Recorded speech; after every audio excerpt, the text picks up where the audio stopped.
Welcome to the Success Journey Show. Let's travel together through the lives of individuals on the road to success. Hey, what's going on, travelers? Ricky Ventures and Marlon Madden, and we're back with you for another episode of the Success Journey Show. Marlon, what's good, bro? How are you today? What's going on? I'm doing wonderful. Ricky, how are you doing?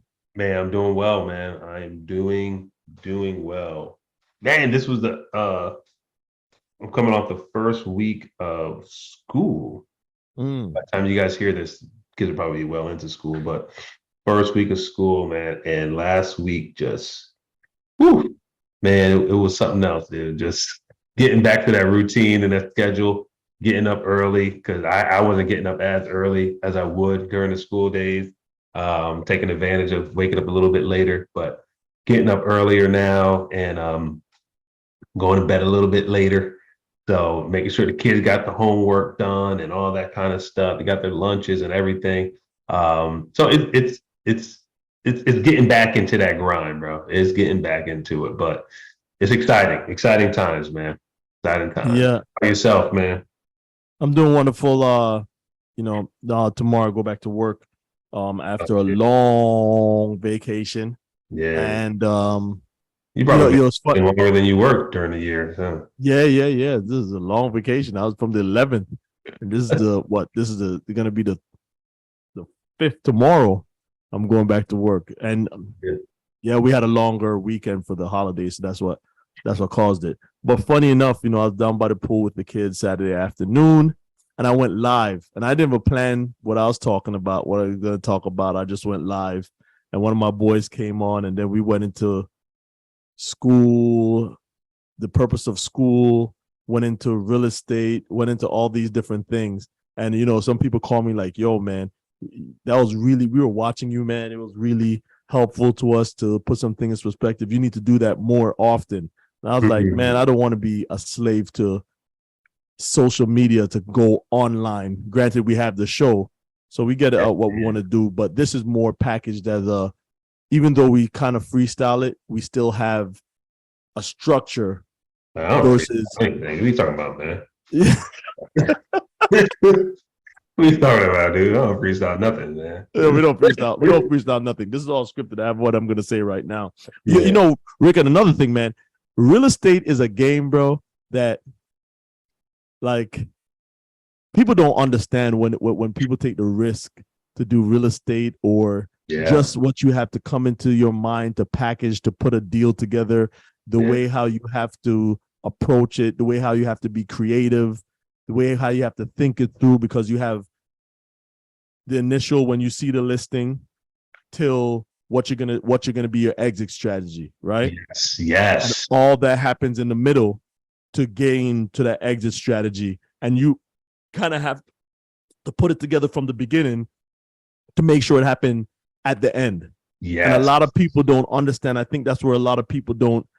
The reason why they do only one property, or they don't have the appetite to do any property, is because of they can't just understand that inception and the exit strategy. Yeah, no, I'm glad that you said that too, man, because a lot of people don't talk about that aspect of the real estate, the exit strategy. Yes. Like everybody just says buy a house. Yeah, buy a house. But what is your exit strategy? What is your exit strategy for your primary house of residence? Right? Correct. And exit strategy doesn't mean that you sell your house or whatever it may be. Exit strategy means you pass away, right? I mean, any time where your assets are leaving you and transitioning to another place, that's all part of an exit strategy. So if you're holding your property for a long time and you have this property that is in your family and you're living there, like, what do you want to happen with it? Do you want it to stay in your family? Do you want to write a trust? Do you want your kids to take it? Do you want this to happen with it? Do you want to sell it and get in and retire? Like, do you want to do really in investing? Do you want to flip? Do you want to hold? Do you want to rent? Do you want to this? Like all those different things that you said, like, and then, as you said, you find the deal, you get excited about that price in the beginning or whatever it may be, right? Yep. But you always got to think about what is that exit strategy? Like, what am I taking out of this? How is it really going to take me to whatever level I'm trying to go to with this stuff. So yeah, you're absolutely right, man. It's one of those things where, and I'm new into it, so I'm still seeing a lot of things new, and listening and watching Marlon's reactions to things because he's my barometer, right? So he's like, man, this is crazy. I'm like, yeah, it's crazy. Yeah, it's good. I'm like, yeah, it's good. Like, you got to, hey, man, he's seen it, right?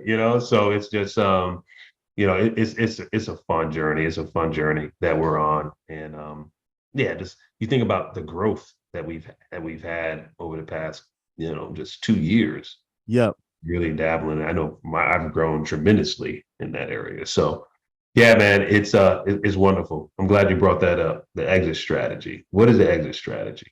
You should be thinking about an exit strategy for everything you're invested in. What?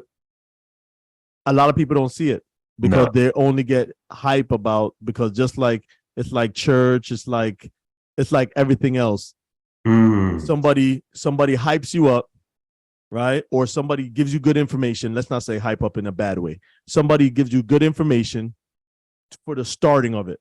And you're saying, man, yes, that's what I want to do. I want to start a company. And remember when everybody was just happy and they were throwing like LLC parties when they got their LLC and they're throwing, oh, I got my LLC, right?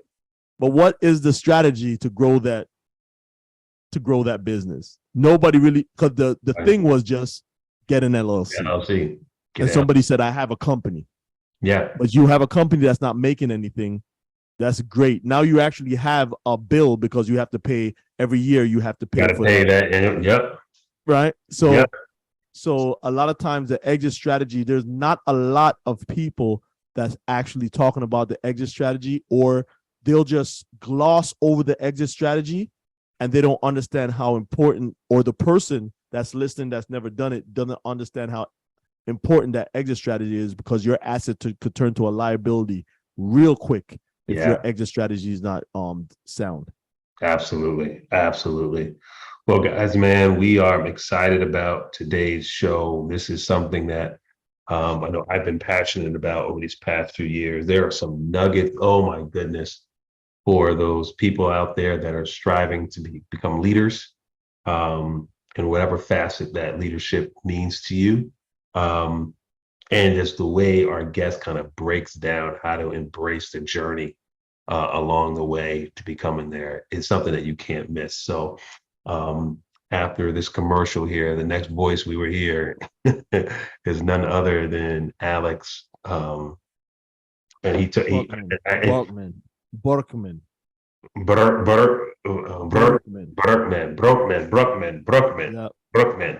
Alex Brueckmann. Yeah. So man, we're excited. We're excited to have him on.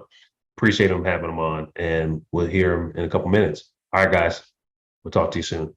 Peace. One love. Thank you for listening to the Success Journey Show. Please follow us on our social media on YouTube, Instagram, and Facebook at The Success Journey Show. Also, check out our website at thesuccessjourneyshow.com. Thank you for listening and enjoy the rest of the show. Hey, what's going on, travelers? We are back with you for our favorite segment of the show. Is the show where we interview a guest and they take us on their journey, right? Their road, their travels, their ups, their downs, and we get a good insight as to what it took for them to get to where they are today. Man, we are really excited to have none other than Alex Brueckmann.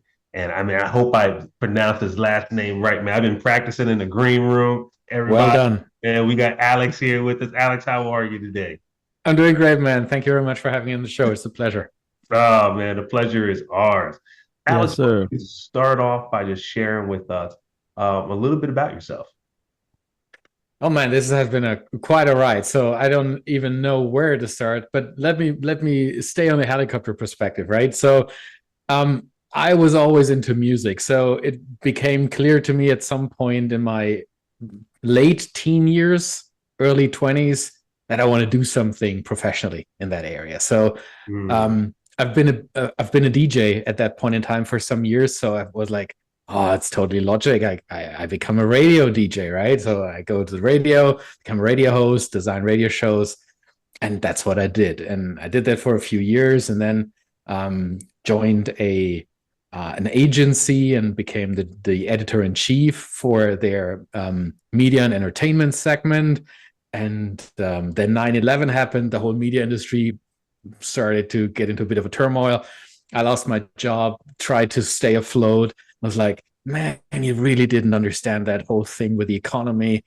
Why don't you go back to school and learn how that works? That's what I did. And then actually studied management, went back into the media industry, but this time not on the content creator side, but more on the management side of things. And then later became a strategy consultant, business strategy consultant, management consultant, and then went into an area that combines business strategy and leadership development. So bringing those two things together. And then I met a girl and I moved to Canada. You know, I'm a father. Always a girl. Always a girl. It's always the same. It's either a job or love, right? That make you leave your home. I became a father in 2020, and right before the pandemic hit, which made me reconsider a lot of life choices, because all of a sudden I wasn't traveling 70% of my time anymore, but I was at home watching my son grow up. And that's what I've been doing since, watching him grow up and not travel that much. So I built a business around my experience in business strategy and leadership development. And I am blessed in ways that I can do a lot of that work remotely. So I can really see my son grow up. Man, that's beautiful. That is beautiful, man. I have chills. Like my hair is standing up. People can see, you can't see it on the camera. My camera's not angling to my arms, but if you can see my hair standing up, man, because that whole when I was sitting down the last couple of weeks, I was like, man, where do I really want to, hang my hat in terms of really focusing and locking in based off my experience? And the words that came to me was business strategy and leadership development. Right. I was just like, so when you just said that now, and I was reading your bio earlier today, and I was like, wow, this is phenomenal, man, just to be able to link with you and just see kind of what that journey was like to even get to where you are right now and what that entails, because people that they may hear that, they're like, okay, what in the world does business strategy mean, leadership development, right? But we'll break that all down, guys. That will come, that will come. So going back to the humble beginnings in the music world, right? Like, where did that love for music, like, really where did it come from? And just bring us back to that mind of Alex in that music center. I see you smiling bright there too. That means we're going back to when I started to walk and kind of stumbled into my dad's recording. Like, you don't have these things today anymore, like these hi-fi towers where you had like your record player on top, and then the equalizer and the record deck. That was your system for the house, and the turntable on top. Exactly. And at the bottom you would have a little bit of space for your records. That's what I discovered, my dad's records, and that's when it all started. Oh my goodness. That's where the whole love for music came from, very early days. And I always was interested in very different kinds of music, like not just in one genre, but I think there is hardly a genre that has only poor music. So there is something really great in every genre, I guess. When I came to North America, like the whole country thing hit me, and I was like, interesting, there's good country music. I never would have expected that, because the type of country music that I would listen to or I would hear from time to time in Germany was really not that great. But here, there is such a huge range in music that you find something if you really listen and if you explore it with a curious mind. There is awesome hip hop, there is amazing hardcore, there is great heavy metal, and that never stopped. So for the past 40 years, I've been exploring music, partly professionally earlier in my life. Now it's just a hobby. Fun. Yes, Yeah. sir. Yeah. No, Yeah. I love it, So, man. yeah. Music. Music. It's funny. A person with a creative mind, or a musical inclined mind, it sometimes it's very hard to contain that person, right? That person is like all over, because there's no music is infinite, right? You can't really, you could learn there's probably a new note that somebody will figure out here a couple of years from now, that they're like, oh my goodness, I never figured out that, or a chord or something. So how did that prepare you for being that your mind, I'm figuring your mind was what was that musical mind that you have, when you said, okay, let me go into 9/11 happen, hone it a bit. Now, before I jump into that, how did 9/11, because you were in Germany at that time, correct? Yes. How did 9/11 affect you in Germany, that journalism and music, being a disc jockey, was affected? The DJ part wasn't affected at that point, but what was affected was being part of the media industry. The media industry went into a bit of an issue at that point in time, because a lot of companies that spend their marketing dollars on media and on advertising, right after 9/11, there was huge amounts of uncertainty, and businesses were like, oh my God, what is happening? Most people don't really remember, but when you just put yourself back into the shoes of what happened back then, there was serious fear about the US starting a full-blown war, retaliating against whoever that was. And if fear of war is going around, companies really try to keep their dollars together, and that affected the whole media industry, because it's financed by marketing dollars. Yeah. So, and in that moment, the company that I was working for, they had issues before already, financial issues. So they had to consolidate, and that's when I lost my job back then. So now back to the original question, before my musical mind wandered into that tangent. Now, when you start to zero in on economy, how economics work, how you understand how music work, and then the economy, did you put that together to say, okay, this is how I'm gonna attack it?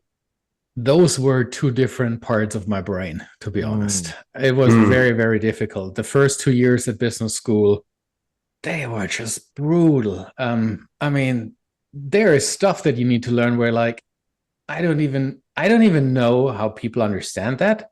So I give an example. We had to understand calculations that are made by computers.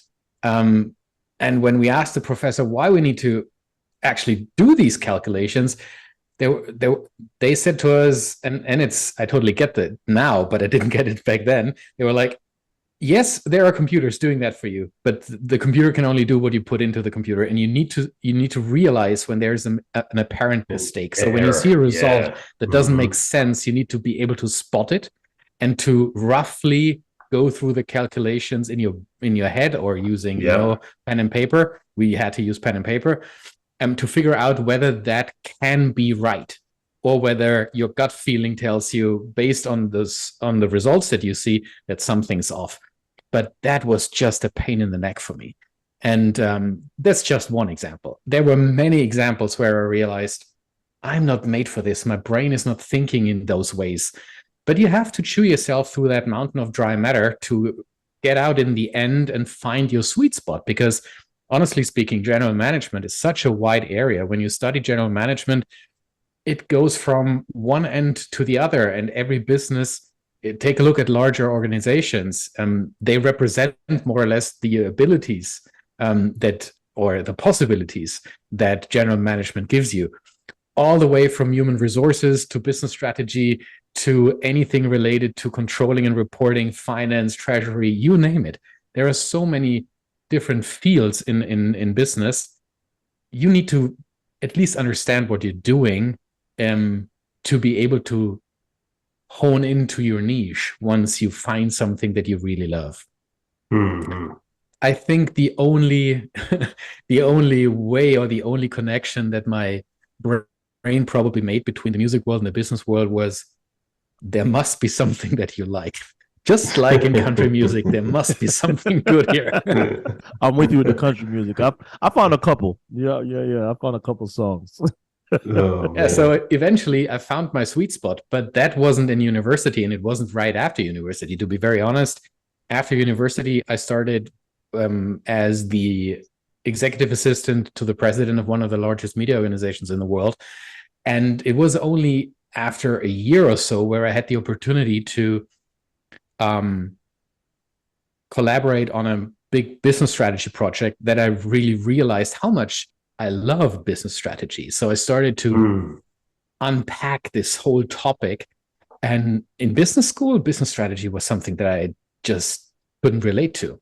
So that came once it was real, in the real world with real people affected. And having years of honing into a topic.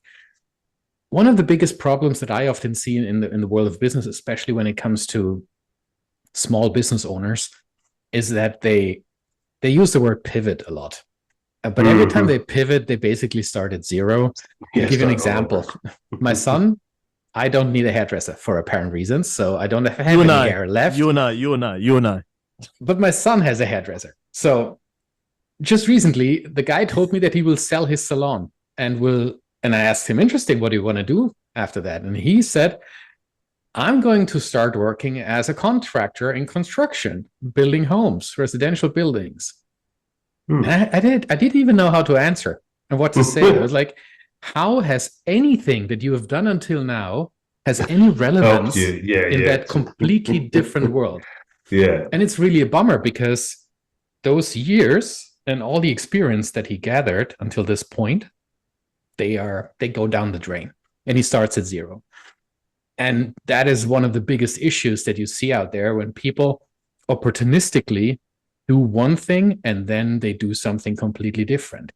There's nothing wrong with changing your career path, but there's a huge difference between staying with something for a certain period of time that allows you to actually enter that zone of mastery when you really become good at something. And that just takes years. And that's something that I only realized when I allowed myself to go into that area of business strategy really deep. And there is this moment when you're like, oh my goodness, there is so much to learn. I don't know whether I will ever become good at this. But that is the whole point. I mean, I pivoted, if you want, from being a music journalist into becoming a management consultant. I allowed myself to do something entirely different. But the question is, how often can you do that in life? And when you find something that you really, really find interesting, you should stay with it to give yourself the space that you need to go deep and broad so that you can become a master in your craft. Yeah. I know as you're saying that, the book that comes to mind is Malcolm Gladwell's, goodness, the name of the book is slipping my mind. But he said in the book, it takes around 10,000 hours for you. Yeah, which is an interesting concept. Yeah. I mean, this whole concept of 10,000 hours, it has been scientifically, they took it apart, whether it's really true or not. But that's not the point. For me, the number doesn't really matter. It takes a lot of time to become really, really good at something. Exactly. And why does that matter? Because that's what people pay you for. They don't pay you for your time. People that fly me in to help them with their business strategy, they don't pay me for the day or the 2 days. They pay me because they know that I can help them make massive progress within those 2 days. Keynote. Why does a keynote speaker earn a ton of money for what they do? It's not because of those 30 minutes plus 15 minutes Q&A. It's because of the deep value that they bring, that they can distill out of tens of thousands of hours of working in a certain area. Sometimes when you listen to speakers, I don't know whether you have that same experience, but sometimes when I listen to speakers, I'm like, well, that was content free. And that's really a bummer, because you realize when there's a 21-year-old expert on something, that where should the expertise really come from at the age of 21?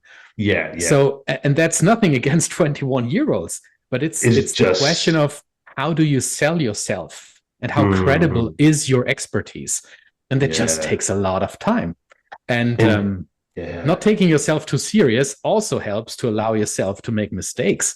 I mean, there is just no way of becoming a true master in your craft without making mistakes. And that just takes time. Man, I love the kind of the theme that you're going with here.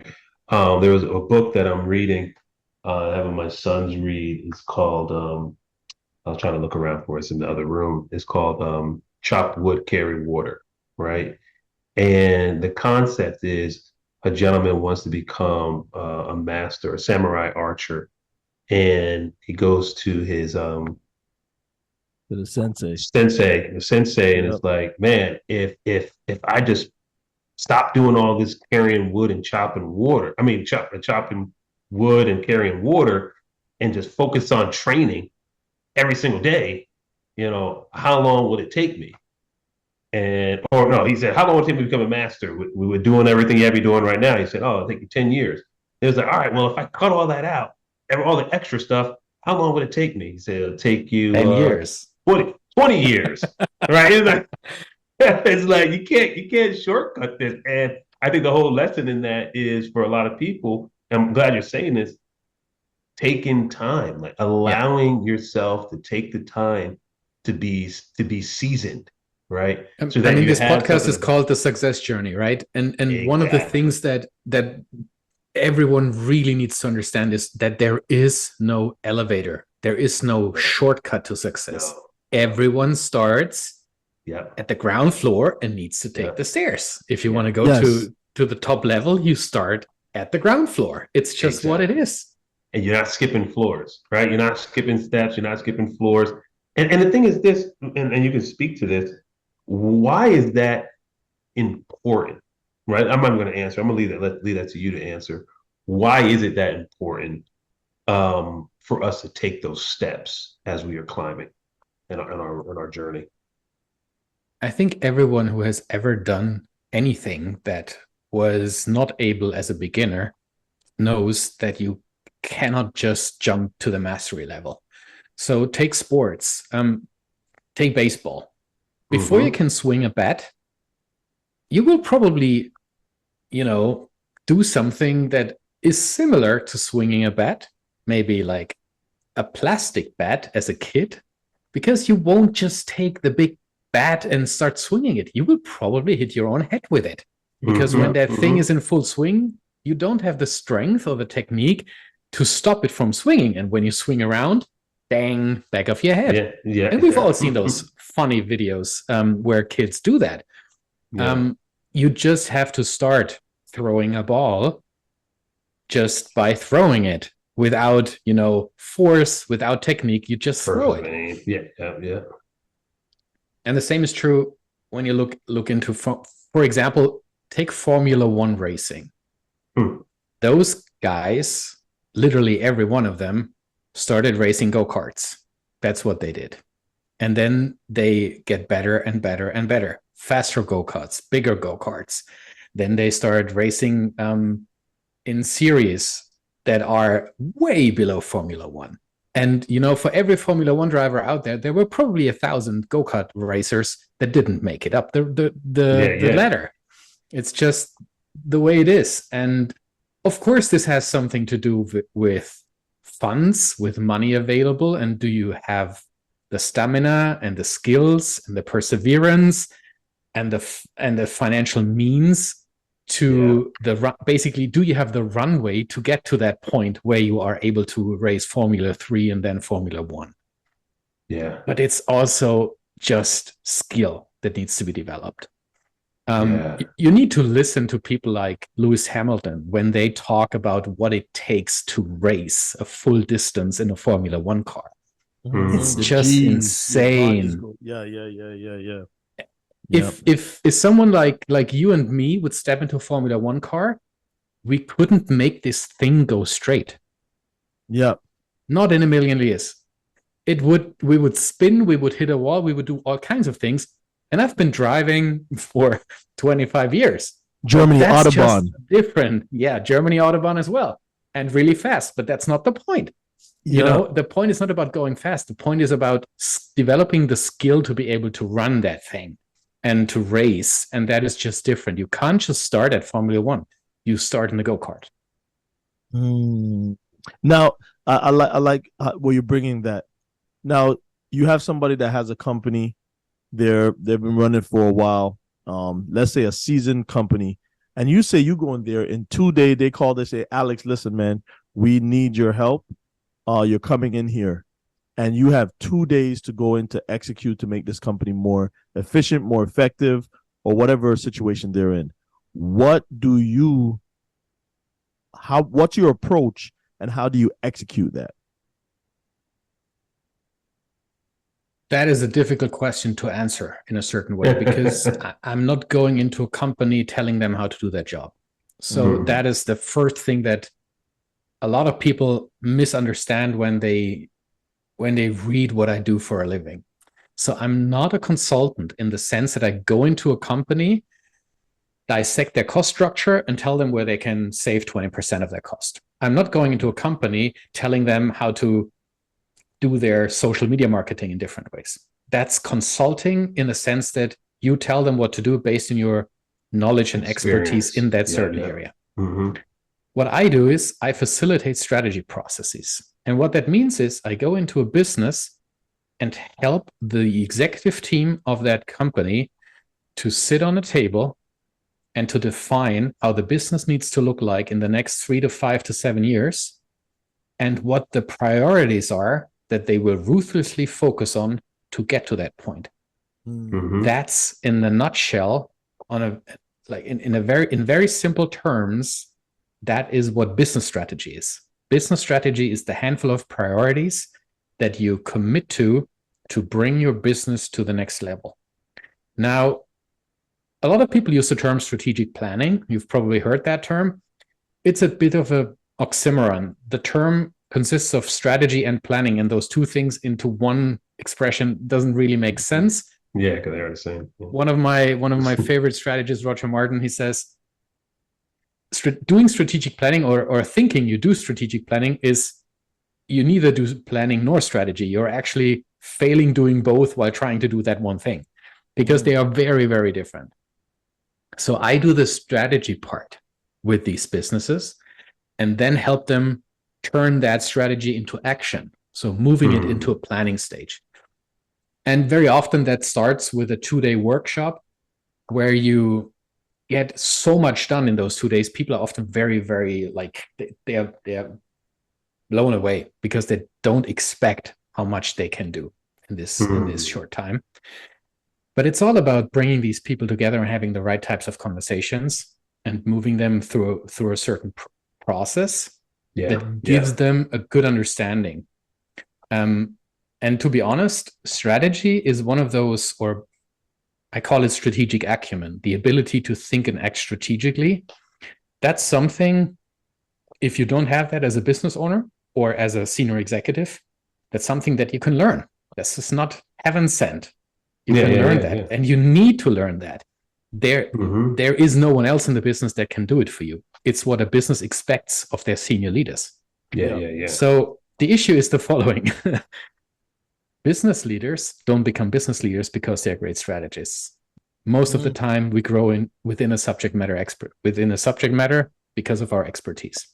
Like the sales guy who starts his career as a junior sales manager becomes a senior sales manager, maybe then a head of sales or a sales director. And all of a sudden that person leads other people, but not because they are great people leaders, but because they can mentor them to do what made them successful.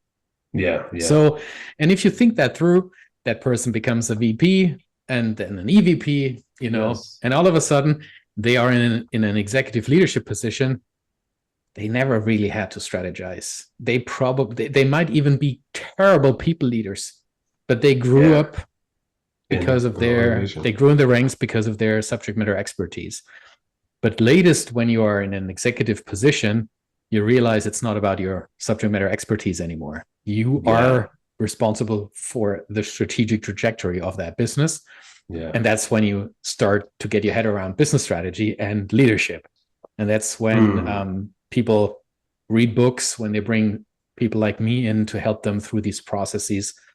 And that's when they often realize that it's not rocket science, but it takes a lot of focus to get it done. You know, you said something very key in that, especially the difference between the transition from a executive being a strategist versus being an SME, right? And a lot of people, for a long time, I even believed that, you know, that executive president, vice president, or CEO is the SME of the organization. And in order for me to get there, I have to buckle down and I have to be an expert, you know, be the expert, be the best in this one area in order to get to that thing. And sometimes you've seen people do that and they never, ever rise to those positions because, like you said, they never put on that strategic thinking hat, more so that SME hat. And it's like, okay, and then they get frustrated because they're like, man, what am I doing wrong? I know more than that guy. You know, you hear that often enough. Man, I know more than that person. They're posted. They're my boss, right? Like, how do you talk to those people that have that desire, one, to be on that executive level, right? But are missing just that piece or that realization of the shift they need to have in order to really start leading versus being the guy, right? That everyone has. I like how you formulated that. Yeah. Everyone wants to be a CEO at some point in time in their life, I think. Well, maybe not everyone, but a lot of people be like, I can do that. Until they figure out what a CEO does. Exactly. But the point is the following. If I ask a leader somewhere in the middle of an organization what they want to be in 3 to 5 years, how their personal strategy looks like for them, their career trajectory, I've never met any, well, not true. I met 2 people who actually said, I don't want to be a leader anymore. But let's say 99% of the people that I work with tell me that they see themselves at least one step further in their career, in that definition, a higher rank, etc. Leading a bigger team, being responsible for a different unit, different department. And my first question is, what is it that you need to learn to be able to do that job? And that's a question that is often fairly loaded for these people because they feel they're really good at what they do. But that's not the point. That's really not the point. You are really good at what you do now. If you want to do something else, there will be things that you need to learn in order to be even considered for that position. Yes. Correct. Yes. And that's something, I mean, one of the best books that anyone can ever read is What Got You Here Won't Get You There by Marshall Smith. It is an absolute killer book, not only because of the content, but because of what it does to your brain, in senses that you will realize that this sentence, what got you here won't get you there, is literally applicable to almost every level in your life, not only your career. So when you are like in your 20s or in your teenage years or your early 20s, and someone is like, so do you want to have kids? Do you want a family? Yeah, of course I want that. I want a happy marriage. So what are you willing to learn to actually be able to have a healthy marriage? You just don't have a marriage and it's healthy. So these things, and I know that because I messed up my first marriage. So I need to ask myself, what was my part in messing that up? What do I need to learn to not mess that up again? And all these questions, they are applicable in your personal and in your professional life. I'm going to tell you something, that this subject right here, being in the military, I see it all the time. Because what happens in the military, you're told that, or you believe that your worth is because you are the SME, that subject matter expert. So a technician, somebody that could fix, let's say a Humvee, right? Yeah. Somebody that could fix a Humvee real well. That thing can start, and they're like, I know the problem. It's this, that. You gain the rank structure, and now they're in the position that they have to oversee that shop. Their focus is they know how to fix the equipment well, so they're only focused on that equipment, but they don't understand the supply chain management. That because your vehicle can't get fixed if there's a bog down in the supply chain management. Okay, training of the troops. Now your vehicles are getting more advanced. You're not thinking about now. Before your vehicles were more they were easier to take out because they didn't have a lot of computers. Now the vehicles are getting more computers. All these different things. So a lot of times you see people that they're that subject matter expert, and they believe because they're the subject matter expert, that should transcend into being a leader. And Michael Jordan is my favorite basketball player, but I don't think it transcend. But he knew that he couldn't be a coach. He knew 100% he couldn't be a coach, because he's saying what I require of myself to be able to be the best, I know these guys are not going to do it. Yeah. So not everyone is like Steve Kerr, right? I mean, not everyone. There's a huge difference between being a great coach and a great leader, versus being a great player. Some of the best soccer coaches in Europe, for example, they only played professionally in lower leagues. They never really played the big leagues. They realized their talent is probably not on the pitch. It's on the sidelines. And they have become extremely successful coaches. It's understanding what your role is and what the reason why you are successful, or what makes you successful, is not necessarily what made you successful in the past. If you take a look at Usain Bolt's coach, for example, when Usain Bolt was at the height of his career, his coach was in his mid-late 60s. Yeah. Smoker, heavily overweight. That's not a guy who shows you how to run. But the guy was Usain Bolt's coach. Yeah. And when you asked Usain Bolt what he gains from his coach, he tells him, he would tell you that the relationship that he has with that person helps him to remove what stops him from running at his best. The coach can't tell him how to run. He knows how to run. He is the fastest runner in the world. Back then he was. It's the things that get into your head that make you rethink, overthink, that make you focus on things that get in the way rather than running at your best. And that's what a great coach does. There is value in working with coaches wherever you are in your life and wherever you are in your career, because these people ask you the questions that make you really think about the things that matter. Not because they've been there, but because they stay away from the topic. They focus on you as a person. So whenever I work with executives and they would ask me a question that entails their subject matter expertise, I turn around and ask them, what do you think? And then they tell me something. And then I can ask them questions like, so what's getting in the way right now? I stay away from the topic. I focus on the person. And that's what a coach does. That's solid, man. Yeah, that is really good, because as you're saying that, I'm thinking about the coaches that I've had where, you start going down the rabbit hole of details and they're like, I really don't care about the details of the matter. What I care about is who you are in this journey, right? 100%. And being able to coach and speak to that person where they are and elevate them from that point. Like you said something about Usain Bolt, and I can imagine for a lot of high performers, this is something that is needed.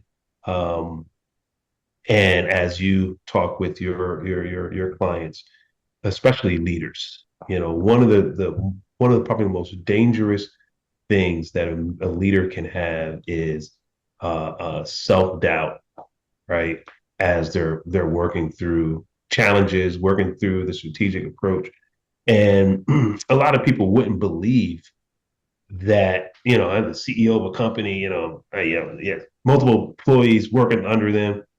They all have it all figured out, right? Like everything is, they just wake up in the morning, they're following a plan. Like, here's a blueprint. This is what we're doing, I'm gonna let you in on a secret. It's very lonesome on top. When I talk to CEOs, they don't have a lot of people around them that dare to say no, or that challenge their thinking. And this can very quickly become very dangerous for a CEO or for any executive. If you don't have those people around you that challenge you, it is very easy to become complacent and to be too sure about that what you think is the truth or will work or is a good idea. So the best executives that I'm working with, they are constantly questioning their own beliefs. They are constantly asking, is there a better approach? Can we do this in different ways? But they don't do this publicly. They do this with a handful of trusted advisors with their executive team, for example, or with coaches like me. Yeah. And what they gain by that is they gain different perspectives. So being confident is something that is absolutely required for an executive. Yes. But confidence does not mean to be blind to what's going on around you. Correct. So you need to be confident from a character trait, but you need to be aware that you might not even asking the right questions. Having people around you that can challenge your beliefs, your thinking in healthy ways, and to be aware that the worst thing that you can do is become the victim of your own belief systems. If you have those people around you, you can still be confident, but not in a stubborn way. You can be confident and at the same time open-minded and being a learner to explore options. And I think that comes probably back to the country music analogy from the beginning of our conversations. There might be a better way of doing things, but if you are one of those guys who's like, I know the way, everyone behind me, let's go. In our world, in this complex world that we're living in, let's be honest. Who believes a CEO who says, I know the way? I wouldn't follow that. I can't stand those guys. It's just too complex out there. So, but saying, I don't have all the answers, but together with my executive team, we figured that this is the next best step for us because over there's the island. We want to go on that island. And in order to get to that island, we have a few options. We decided that the first option that we would try is this one because it seems to be the best possible solution. If that won't work, we're open to alternatives. And that's a completely different way of saying, we have done our homework. We believe this is going to work. Let's do this together. It's completely different than saying, I know the way, let's go. I like that latter person. I can't work with the first person. I just, that latter person, and that's just my personality. I just, some people, they don't mind that. Yeah. And usually, Rick and Alex, let's be real. The CEO or any high-level executive is usually not tied into what's really happening on the ground. That's not their job anymore. No. Exactly. So if they're not tied in terms of having that information flow, like you said, having that team to they have to get that information to make the right decision. But if they feel that they're in, because your perception is your reality, I know everything and I can make every decision. That's what happens. Case in point, let's take Elon Musk, right? I don't know if he did what he did at X or whatever he wants to call it is right. He went there and made some decision based off of like you said, a helicopter view of what was happening on the ground and just made some decisions, and you saw the snowball effect. So some people might say it was right. Some people might say it's wrong. Some people might say whatever is the situation. In my eyes, my humble opinion, I think like you need some time to assess, especially if you just take over some a company. you need some time to assess to say what's going on. Of course, you know, there's the rumor mill that's going on. Now I'm going to say, is that rumor mill correct? And then you make your assessment from that. I see you thinking. Yeah, I often get questions around Elon Musk or Steve Jobs, for example, because they are two luminaries that have achieved phenomenal success by many people's standards. From afar, it is very difficult to assess or even judge whether their decisions and their leadership was, for the lack of a better word, good leadership. Yeah. These are extremely smart people. Both Jobs and Musk are probably blessed with an IQ that is way beyond my own. So, first of all, I think that they take a lot of decisions in a very short period of time that for people who are not involved might look weird because we don't have all the information that they have. Yeah. So that's number one. Number two, these people make mistakes just as anyone else. Correct. The problem is they make mistakes often in public. Brand. Yeah.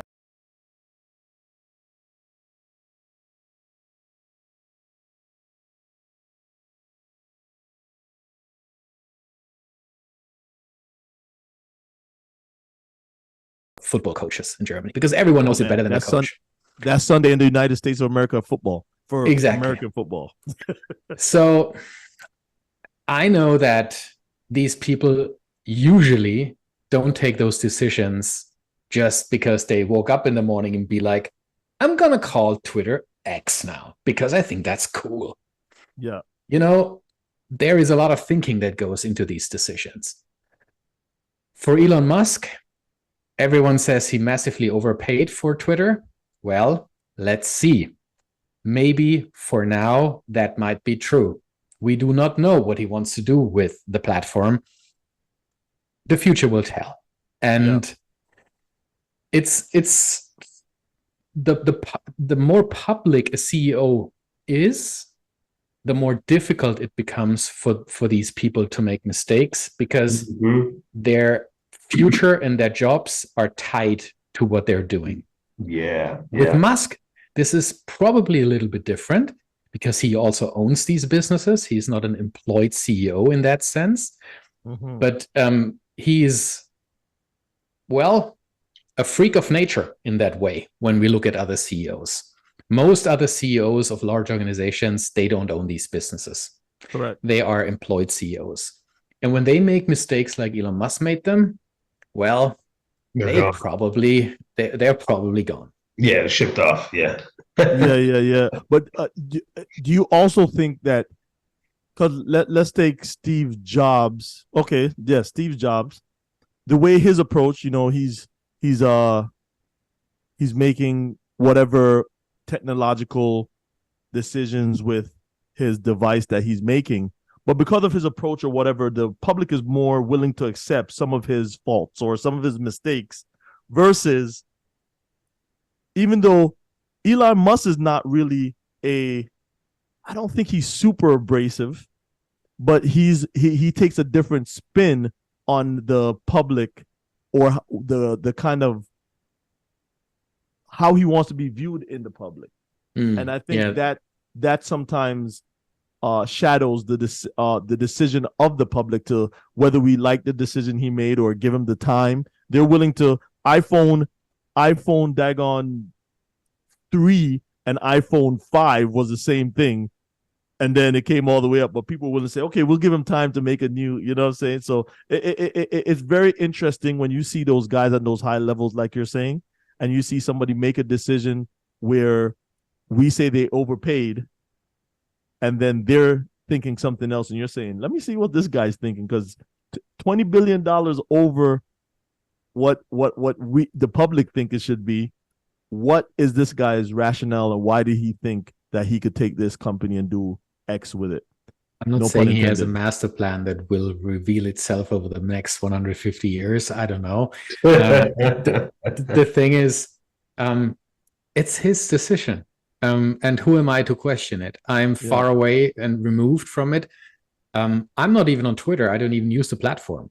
And there are good reasons for that. And I think one of the reasons why Musk actually bought the platform is exactly that it was a constant stream of sewage going down, and Twitter still, or X still, has these issues. Correct. It's a hate-filled place with Correct. just, it's not really healthy to be there, or to be there more than you should. Let me put it that way. And whatever Musk has in his master plan or in his mind for the future of this platform, it will reveal itself. The point is, and this ties back to your point of how close are you to the daily business. From afar, it looked like Musk took a few really weird decisions when it comes to firing people in certain departments, shrinking the company, et cetera, but that is just when you take a look at the business from a certain perspective. From a grand scheme of things, there must be logic reasons to do that. He's not a stupid person. He knew what he was doing.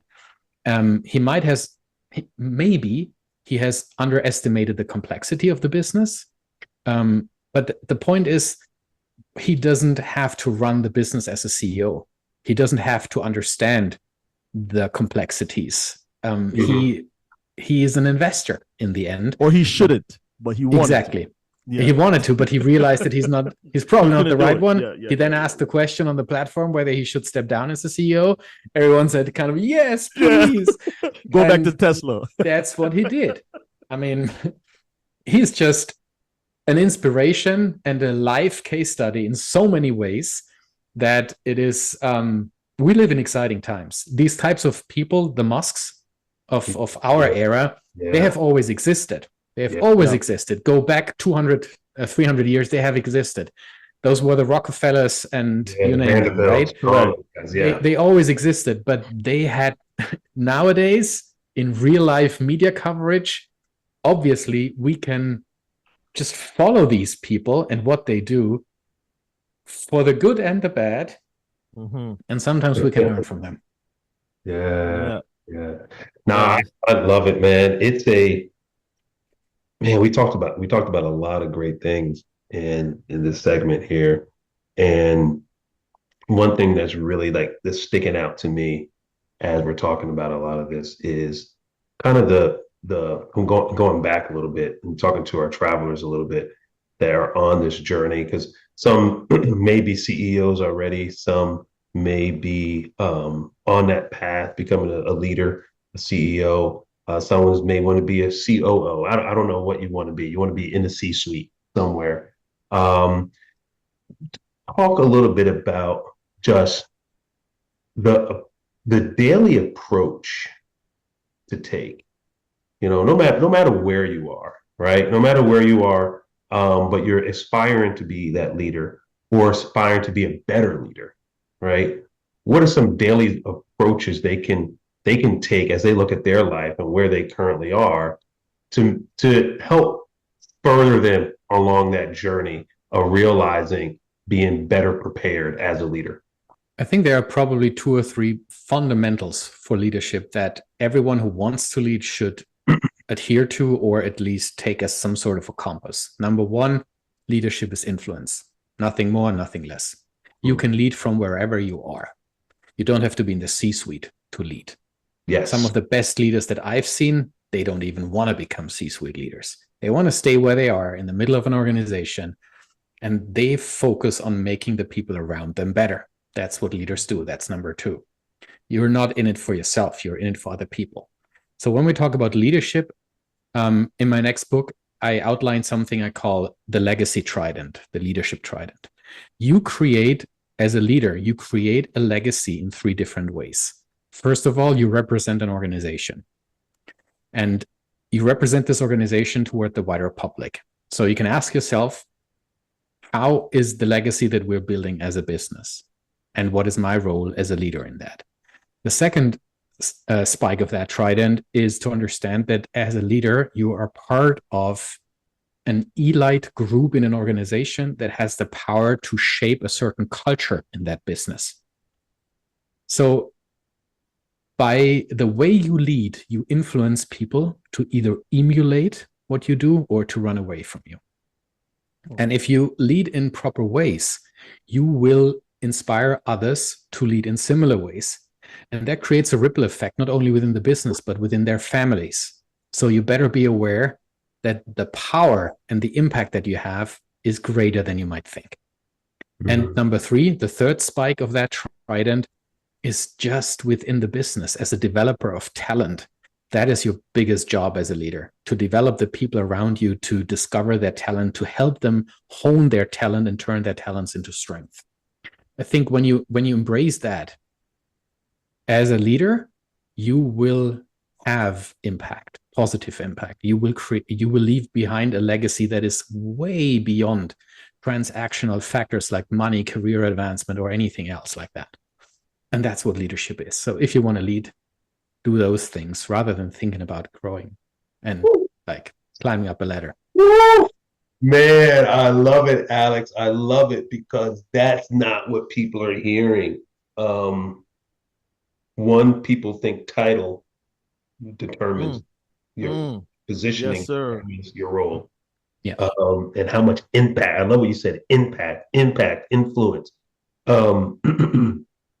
You don't have to have a high rank in order to influence, right? To set the culture, set the tone, set the environment, echo the organization of who the organization that you are, represent them well.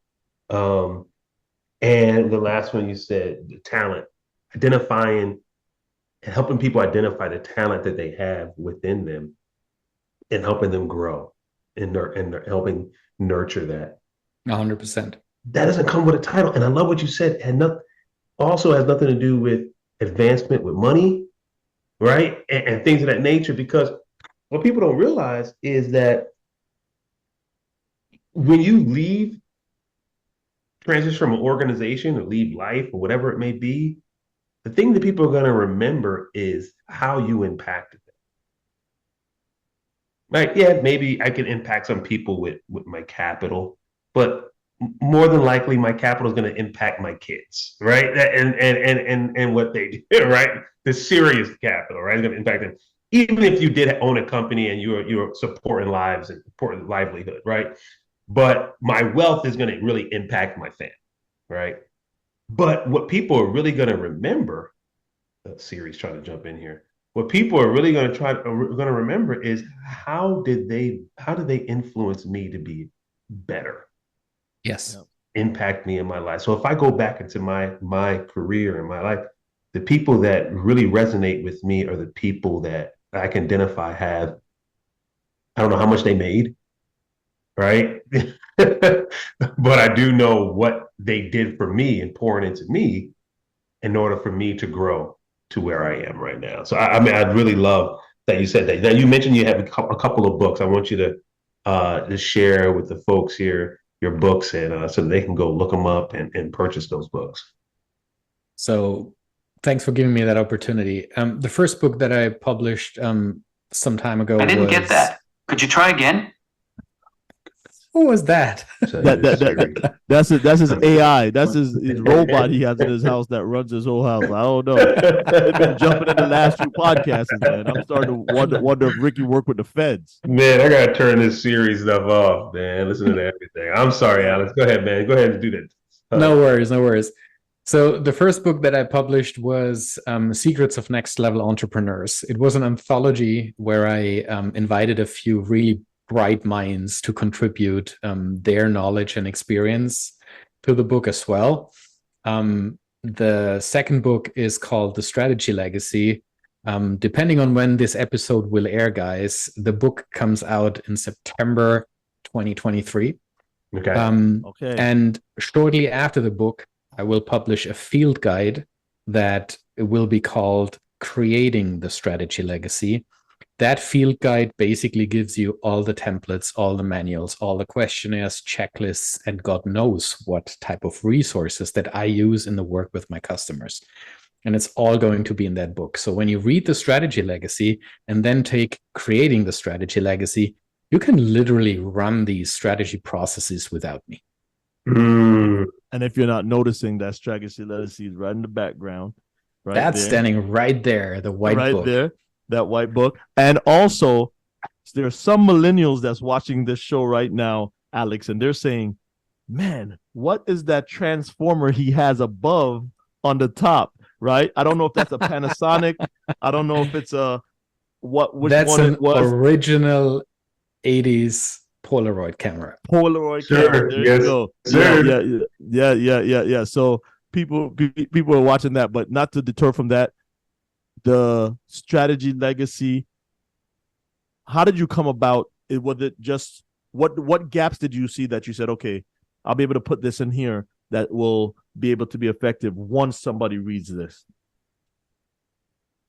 Over the past 15 years, if it's one thing that I have seen that is not enough out there, it's common language and common understanding in organizations when they use terms like strategy, vision, mission, you name it, when we use goals, targets, objectives, all these words, they throw them around and they don't have a common understanding of what it is. So the book gives you an opportunity to create a common understanding in your organization about what a vision is, about what a strategy entails. And it's not only the terminology, of course, that is just a tiny part. But once you have that in place, the book describes what strategy is at the core in an organization and how to create it. And to use the process of strategy design to look left and right and create many more elements. I call them the 9 elements of organizational identity.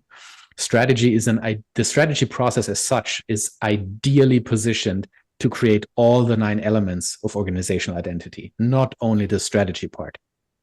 For example, an organization or many organizations talk about their purpose.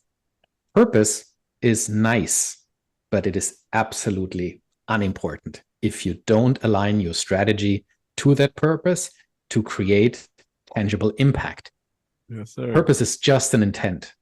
You need to use the strategy to create the impact that you want to create. And if you're able to align your strategy, your impact, your mission, your vision, if you're able to create the capabilities in the organization that are needed to perform according to the strategy, etc., then you create something that is truly non-copyable. And that's what you want. You want to create a business that is not copyable by the competition. And that is not your strategy. Sorry to say it. I mean, for a strategy facilitator, it's weird to say that in a way, but strategy is the easiest thing to copy. The most difficult thing to copy is the combination of strategy and leadership to create culture. And that culture in an organization is the result of a clear business strategy and a clear understanding of how you lead an organization. When you create that and when you combine it, it's literally not copyable, because that would mean you take all the people in your organization and you plug them into a different organization. Yeah. So that's what I see out there, that business strategy is often approached like a black box or something that requires special or secret skills. It's not. But as I said earlier, there are not too many people out there that lead businesses that would call business strategy their subject matter expertise. That's why I wrote the book, to give them something to get their head around the topic. Oh, I love it. When your first book, and we're running out of time here, but I want to just something powerful in the title of it, 11 powerful lessons to thrive in business and lead a balanced life. Talk to us about that balanced life when it comes to leadership and just the role that you play. Go ahead. I was going to just say, or is there such thing as a balanced life? The question is, what is balance? Yes. And for entrepreneurs, founders, balance means something else than for established CEOs. And we need to understand that balance is different depending on where you are in your career. I had times in my life where I enjoyed working 12 to 15 hours a day. That was what gave me energy. It didn't cost me energy. Now I'm at a different stage in my life, and there are different things that give me energy. Achieving balance is extremely important, because if you find yourself stuck living a life by default, not by design, you are chasing someone else's dreams, most likely. So we all are the result or the product of the influences around us, family, friends, belief systems, etc., etc. And it can become you can very quickly derail in your own life and become unhappy, not realizing why. I have the house, I have the cars, I have the friends, the great relationship. Why am I not happy? Well, because you're probably living someone else's dream. You're not living your own dream. And balance is understanding of what it is that you should give your attention to in life, because it matters to you and not to someone else. Hey, Alex, I'm gonna tell you that is one, and we've done 100 and when your show airs, I don't know when it's gonna air. We can't give you that date, but right now we're at 193. Yeah, it'll be over 200. Or over 200 right now. Because some of them we didn't count. We gave them away. But 200. That is the best answer for balance that I've heard, because of the approach and especially what you said. I was working 15 hours and it gave me energy. Now I'm at a point where that 15 hours will take energy. And that, ladies and gentlemen, go back, listen to that. Don't steal it and put it in a book. I don't know if you have already put it in a book. And if you didn't, you need to add that to whatever you're going to put out in September. That was a great answer for balance. And if you made that up on the fly there, Alex, I'm sold. Right? Appreciate it. Oh my goodness, man. Yeah, that is another moment of chills for me, man, because I haven't heard it broken down that way, and it's something that people have been looking for. Yes. I don't know. And the last part of what you said, I may have you repeat it because I don't want to mess it up, but more so, you're not living your life, you're living someone else's. Somebody else's life. Oh my gosh. That right there. That'd be another whole podcast, because it's media. You're in media, at one point, what media, the purpose of media, and to get people sucked into doing things that they may not be thinking to do, but they're engrossed in social media, engrossed in all this stuff. So you're living other people's life. Even sometimes you could be working at a job, living someone else's life, right? Someone else's dream, right? So it's just all those different things that come in that, man. So, man, Alex, I really appreciate you sharing these things. Tell everyone where they can connect with you. If there's a CEO out there that is, and I know there are, that's listening, and they want to bring you in for a workshop, 2-day workshop, whatever your offerings are, why don't you share with them now how they could, connect with you? You don't necessarily need to hire me to enjoy my content. So there's tons of blog entries on my website and free resources that you can use to educate yourself around leadership and strategy. If you want to do that, go to my website, alexthestrategist.com, or if you dare to write my name, it's brueckmann.ca. As I live in Canada, I have the CA at the end. Website, yeah. I saw that when I went out there. I was like, this guy got the CA. So yeah, or connect with me on LinkedIn. It's the only social media platform that I really use. I pride myself for doing all my social media on my own. So all the conversations that I have in my private messages with business leaders, it's all me. It's not a bot or some outsourced person that does these conversations. So these conversations are really, really useful, not only for the other person that I talk to, but actually for me, because I learn a lot about businesses that I'm not actually working with right now. So really understanding the challenges that CEOs have, that founders have, that entrepreneurs have. reach out to me on LinkedIn. I'm glad to connect and share what I can share to help you. Yes, sir. Yes, sir. And if you are reaching out because you heard him on this show, let him know, hey, I heard you on the Success Journey show. And we like that answer that you gave about balance. So we're definitely bringing you in. Thank you so much, guys. I appreciate it. Love it. Alex, thank you so much for gracing us on the Success Journey show. To all of our travelers and listeners that are out there around the world. You heard it here today, man. This is a phenomenal episode. I don't know where you are, if you're driving, if you're doing laundry, if you're outside cutting the grass. I don't know, whatever you're doing, but I hope that, like we always say, that you took time to write some notes, go back and listen to this episode. There's a lot of great nuggets that were shared with us today. And always remember to go to the tongue twister. Here we go. Go to the successjourneyshow.com and go to the Success Journey Show at all podcast platforms to hear our previous episodes and the upcoming episode. And like we say every single week, we'll see you guys next week at the same time, the same place on the Success Journey Show. Everyone have a good one. Peace. One love. You've been listening to the Success Journey Show, where your dreams, drive, determination, and diligence are the foundation to success. For more information, check out thesuccessjourneyshow.com. The Journey Squad is here helping you to your destination.